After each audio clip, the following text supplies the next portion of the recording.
Hi all, இன்றைக்கி நம்ம சூப்பரான செட்டிநாடு ஸ்டைலில் காரசாரமாக இறால் குழம்பு எப்படி செய்கிறதுன்னு நான் பார்க்க போகிறோம். நம்ம சேனலில் ஏற்கனவே இறால் தொக்கு குழம்பு ரெசிபி இருக்குது, டிஸ்கிரிப்ஷனில் லிங்க் கொடுக்குறேன். அந்த ரெசிபி நீங்கள் செக் பண்ணி பார்த்துக்கோங்க.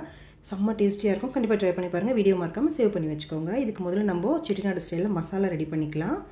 இதுக்கு தேவையான மசாலா என்னென்னு பார்க்கலாம். 1/2 ஸ்பூன் அளவுக்கு தனியா எடுத்துக்கோங்க, 2 வரமிளகா, 3 ஏலக்காய், 1 சின்ன பட்டை, 4 கிராம்பு, ஒரு 1/2 ஸ்பூன் அளவுக்கு மிளகு, 1/2 ஸ்பூன் சீரகம், 1/2 ஸ்பூன் சோம்பு, 1/2 ஸ்பூன் அளவுக்கு கசகசா எடுத்துக்கலாம்.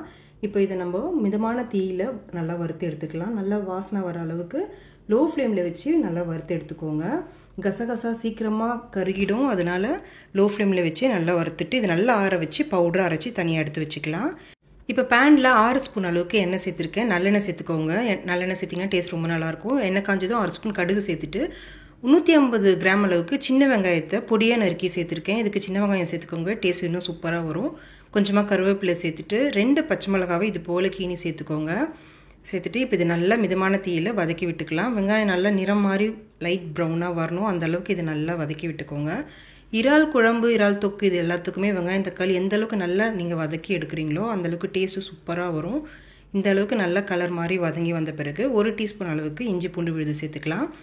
இப்போது பச்சை வாசனை போகிற வரைக்கும் நல்லா இதை கலந்து விட்டுக்கோங்க. மிதமான தீயில் வச்சு நீங்கள் இதை ரெசிபி செய்யுங்க. நல்லா கலந்து விட்ட பிறகு இப்போ தக்காளி சேர்த்துக்கலாம். நல்லா பழுத்த தக்காளியாக 2 பெரிய தக்காளி எடுத்திருக்கேன், பொடியாக நறுக்கி அதை சேர்த்துக்கோங்க. பல்ஸ் மோடில் வச்சும் நீங்கள் மிக்சர் ஜாரில் அரைச்சும் சேர்த்துக்கலாம். இப்போ இதை நல்லா கலந்து விட்டுக்கோங்க. தக்காளி நல்லா சுருண்டு வரதுக்காக உப்பு சேர்த்துக்கோங்க. 3/4 ஸ்பூன் அளவுக்கு இந்த ரெசிபிக்கு தேவையான உப்பை நான் இப்போ சேர்த்துட்டேன். இப்போ இது நல்லா கலந்து விட்டுக்கோங்க. தக்காளி நல்லா குழஞ்சி வர வரைக்கும் இது நல்லா வதக்கிக்கலாம். இப்போ 1/2 ஸ்பூன் அளவுக்கு மஞ்சள் தூள், 1/2 ஸ்பூன் அளவுக்கு வெறும் மிளகாய் தூள், 1/2 ஸ்பூன் தனியாத்தூள் சேர்த்துக்கோங்க. சேர்த்துட்டு லோ ஃப்ளேமில் வச்சு இது நல்லா மசாலா கலந்து விடுங்க. மசாலாவோட பச்சை வாசனை போகிற வரைக்கும் இது நல்லா கலந்து விட்டுக்கலாம். இறால் சேர்த்துட்ட பிறகு நம்ம ரொம்ப நேரம் மசாலா வதக்க போகிறது இல்லை, அதனால் முன்னாடியே நல்லா வதக்கிக்கோங்க. இப்போ நம்ம அரைச்சி வச்சுருக்க மசாலாவை சேர்த்துக்கலாம். 1/2 டீஸ்பூன் அளவுக்கு நான் சேர்க்குறேன். 1 கிலோ இறாலுக்கு 1/2 டீஸ்பூன் அளவுக்கு நம்ம அரைச்சி வச்சுருக்க மசாலா சேர்த்திங்கன்னா சரியாக இருக்கும். இப்போ லோ ஃப்ளேமில் வச்சு இது நல்லா கலந்து விட்டுக்கோங்க. இது போல் மசாலாலாம் அரைச்சி செய்யாமல் ரொம்ப சிம்பிளான இறால் குழம்பு வேணும்னாலும் நான் டிஸ்கிரிப்ஷனில் லிங்க் கொடுத்துருக்கேன், செக் பண்ணி பாருங்கள். இப்போ புளி கரைசல் சேர்த்துக்கலாம். நல்லா திக் பேஸ்ட்டாக 2 டேபிள் ஸ்பூன் அளவுக்கு புளி கரைசலை சேர்த்துக்கோங்க. சேர்த்துட்டு இது நல்லா கலந்து விட்டுக்கோங்க. ஒரு 3 நிமிஷத்துக்கு லோ ஃப்ளேமில் வச்சு நல்லா கொதிக்க வைக்கலாம்.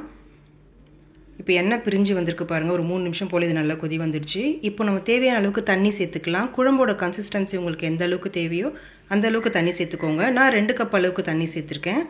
இப்போது 1 கிலோ அளவுக்கு இறாலை நல்லா வாஷ் பண்ணிவிட்டு க்ளீன் பண்ணி எடுத்து வச்சுருக்கேன். இப்போது இறாலை நம்ம சேர்த்துக்கலாம். இப்போ இது நல்லா மிக்ஸ் பண்ணி விட்டுக்கோங்க.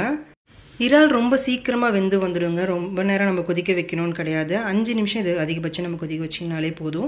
ரொம்ப நேரம் நீங்கள் கொதிக்க வச்சிங்கன்னா இறால் ரப்பர் மாதிரியான ஒரு பதத்துக்கு வந்துடும். அதனால் அதிகபட்சம் 5 நிமிஷத்துக்கு மேலே கொதிக்க வைக்காதீங்க. இப்போ 5 நிமிஷம் ஆயிடுச்சு. சூப்பர் டேஸ்டியான செட்டிநாடு ஸ்டைல் இறால் குழம்பு ரெடி ஆகிடுச்சு. செம்ம டேஸ்டியாகவும் ஸ்பைசியாகவும் இருக்கும்.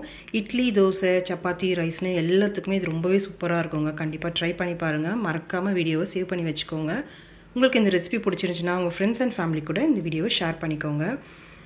கடைசியாக கொத்தமல்லி நல்லா பொடியாக நறுக்கி அதையும் சேர்த்துட்டு இது நல்லா மிக்ஸ் பண்ணிவிட்டு ஸ்டவ் ஆஃப் பண்ணிவிடுங்க. அவ்வளோதாங்க, டேஸ்டியான இறால் குழம்பு ரெடி.